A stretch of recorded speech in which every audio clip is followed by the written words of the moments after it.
Bonjour, je vais vous parler pour cette vidéo de la femme, sûrement en plusieurs volets. Pourquoi la femme? Parce que pour moi, la femme est son plus grand ennemi. Pour ceux qui ne me connaissent pas, je suis Naomi Abinelong. Je suis coach en restauration de vie. J'aide toutes les personnes qui recherchent du bien-être à retrouver leur voie et à restaurer leur vie. La femme aujourd'hui est ballottée de toutes parts dans le monde entier. La femme est devenue un objet de guerre. La femme souffre dans son propre intérieur par les menaces, par les méprises des hommes. Elle subit la guerre à plein fouet. Elle devient une arme de guerre dans plusieurs guerres qui se déroulent dans le monde. Mais malgré tout cela, elle joue un très grand rôle dans son sa motivation à se détruire elle-même. Pourquoi? Parce que tout simplement, pour ceux qui me suivent depuis un certain moment sur ma chaîne YouTube, je parle de mon histoire. Et dans cette histoire, je parle de ma maman qui vivait dans un foyer polygamique. Enceinte de moi, sa rivale avait mis des lianes d'avortement sur toute la cour de notre maison. Et maman, ne sachant pas cela, par ignorance, maman a marché dessus. Et cela était interdit. Quelque temps après, maman a perdu les os. Et avec les plus grands soins, elle a réussi à mener sa grossesse presque à terme. Et quand je suis née asthmatique grave. Pourquoi est-ce que cette femme a agi de telle sorte? Parce que tout simplement, elle partageait le même homme que ma mère, mon père. Et ma maman, elle, arrivait à avoir des enfants, mais pas elle. Et donc, elle a décidé de faire en sorte que maman ne puisse plus avoir d'enfants. Elle a décidé de son plein gré de mettre un terme aux grossesses de ma mère. Mais elle n'a pas réussi, grâce à Dieu. Pourquoi a-t-elle fait cela?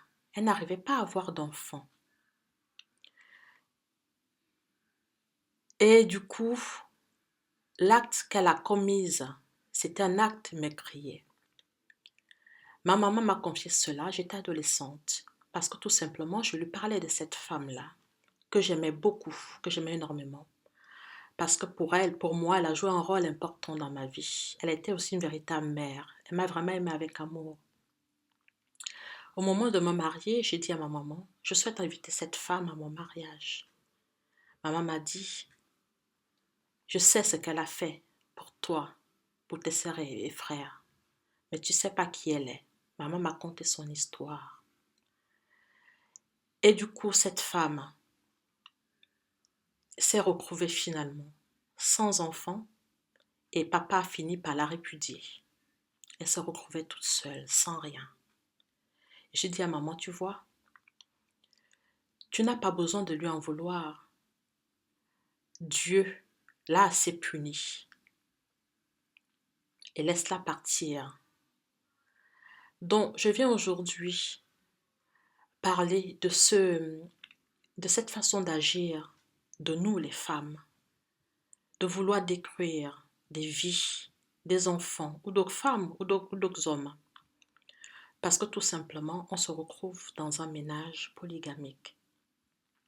En tant que femme, à part celles qui ont été obligées de se marier, celles qui choisissent leur mari ne sont pas obligées de se mettre dans un couple où l'homme a déjà des enfants, où l'homme a une femme et des enfants.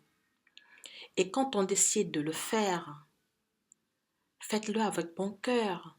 Pourquoi vouloir détruire les enfants de l'autre? Pourquoi détester les enfants de l'autre? Prenez les enfants des autres comme c'était vos propres enfants. Aimez les enfants de votre mari comme vos propres enfants. Et là, vous ne faites que s'aimer l'amour et la paix dans tous les propres enfants que vous-même vous allez mettre au monde. J'ai connu tellement de familles.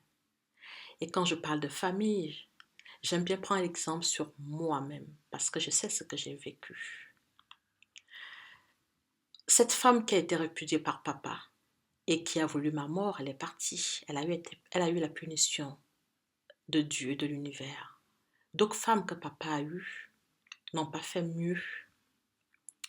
Ce qu'elle trouvait à faire le mieux, c'était de nous interdire, de m'interdire à moi de manger le midi quand je revenais à la maison, parce que tout simplement, la vaisselle que j'avais fait le matin avant d'aller à l'école, une fourchette et avec du savon. Toutes les autres choses étaient bien, mais une fourchette avec du savon, donc je ne méritais pas de manger. Quand on se marie avec un homme qui a des enfants et quand on maltraite ses enfants, souvent toutes ces femmes croient qu'elles font du mal à ces enfants-là. Non. Ces enfants-là, vous ne leur faites pas du mal.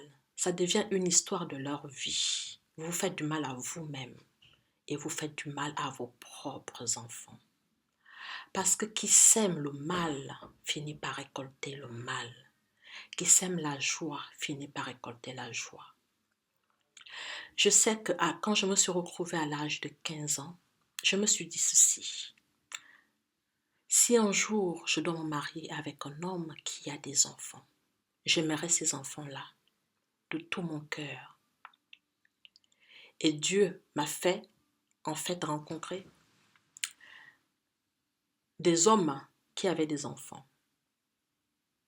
Et j'ai aimé ces enfants-là comme mes propres enfants. La seule chose qui différenciait et où les gens tiquaient quand ces enfants-là m'appelaient maman, parce que tout simplement, c'était des enfants caucasiens. Un petit blond aux yeux bleus qui appelle une femme de couleur noire maman, c'était pas commun en Afrique. Mais ces enfants-là, je les ai aimés comme ma propre chair. Et quand on aime l'enfant qui n'a pas demandé à venir au monde comme sa propre chair, tout s'ouvre. Nous cherchons, je connais énormément de femmes qui veulent se marier. C'est une très bonne chose. Mais si vous arrivez et que l'homme de votre vie soit un homme divorcé avec enfant, de grâce, aimez ces enfants-là. Certes, ça peut être dur dès le départ, mais aimez ces enfants-là comme votre propre chair. Je vous jure, vous en serez bénis. Vous serez la bénédiction de ce monde. Parce que tout ce que vous allez faire du bien sur ces enfants se retournera obligatoirement sur vos propres enfants que vous aurez portés. Et ces enfants-là vous en seront reconnaissants. Et surtout, l'univers vous en sera reconnaissant. Aimez ces enfants innocents qui n'ont pas demandé à venir sur terre. Donc, quand vous vous décidez de vouloir avoir créé un ménage, si vous êtes sûr que vous n'allez pas aimer les enfants venant du premier mariage ou de première union de votre compagnon, de grâce, ne vous mariez pas avec cette personne. Cherchez plutôt quelqu'un qui n'en a pas et faites vos enfants. Parce qu'il n'y a rien de pire que la souffrance d'un enfant. Il n'y a rien de pire que la souffrance d'un enfant qui revient de l'école et on lui annonce « Non, aujourd'hui tu ne peux pas manger » alors qu'elle est dans la maison de son propre père. Cette femme qui m'avait annoncé que je ne pouvais pas manger, la chance que j'avais eue, c'est que j'avais une grande sœur pleine de bonté qui m'appelait dans un coin et me filait une pièce pour que j'aille chez le boutiquier pour pouvoir acheter un sandwich. C'est ce qui me permettait de repartir à l'école avec quelque chose dans le ventre. Pourtant, j'avais un père riche, n'est-ce pas? Il se doutait bien de quelque chose, mais il fermait les yeux. Donc, Je viens aujourd'hui vous supplier et vous dire, vous ne pouvez pas choisir de vous mettre en couple avec quelqu'un qui a des enfants et détester ces enfants-là. C'est pas possible. Dieu vous en voudra. C'est un boomerang, c'est une tombe infinie que vous creusez pour vos propres enfants. J'ai les enfants de toutes les couleurs. J'ai des blonds, j'ai des métis et j'en suis fière. Je suis la maman la plus comblée qui existe. Transmettez de l'amour. Un enfant n'est qu'amour. Un enfant ne doit pas venir dans les bagarres d'un couple. Ça n'a rien à voir. Réglez vos problèmes d'adultes et laissez les enfants continuer leur chemin. Je vous aime. Merci.